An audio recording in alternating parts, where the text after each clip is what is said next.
So ayan mga koys, ayan mga ka-farmers, ayan gagawa na naman tayo ngayon ng bagong project natin na grass cutter. Ito po yung in-overhaul natin, nagpalit tayo dito ng piston. So ito nga pala guys, yung ginagawa ko ngayon ay pinalitan ko na to ng piston. Yung piston na po yung nakataod na nakakabit dyan. So napakaraming tama po ng ating ginagawang grass cutter. So yung kanyang bore guys, talaga may tama. Yung piston ring guys, oh grabe, mo durog yung kanyang pinaka inner head dahil sa nadurog na piston ring yan guys. So grabe yung tama. So talagang wasak. Kaya guys, tatlong hati yung kanyang piston, yung first inner na layer ng kanyang piston ring. Ayan guys.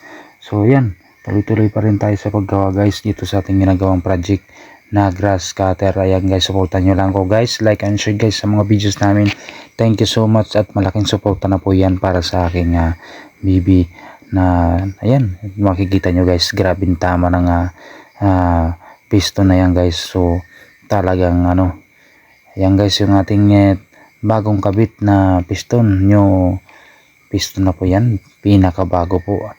Grabing tama yan, kung nakikita nyo lang dyan sa loob yan guys, grabing tama, talagang wasak siya guys. So ang ginawa natin dyan, linihan natin yan. Hindi ko na pinakita guys kasi masyadong mahaba yung videos kapag ipakita pa natin yung lahat ng proseso. Normally kapag magre-repair ka ng ganyan, dapat alam mo na lahat yung mga gagawin.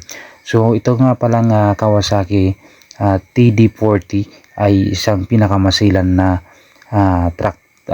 grass cutter guys. So talagang kailangan ingatan mo ito guys, lalo na sa pagkabit at siyempre kapag pagtitimplahan mo na yung kanyang pangsyon, lalo na at hindi po ito basta-basta dahil nga nagpapatay hindi po ito kapag umaandar. So talagang madami po yung totaling damage nito, tatlong damage po yung yung problema nito or sakit nitong grass cutter na to na TD40 Kawasaki. So ito po dito ay 4 stroke 2 stroke pala, sorry. So ayan guys, so ginagawa natin at siyempre patapos na po yan at ititis natin yan. Ayan guys, so good running condition na po yan guys at umi-start at umaandar na po yan at natis po natin yan ng 1 oras mahigit po yan guys. Thank you so much po sa lahat at like and share ulit at i-share nyo ng mga videos ko.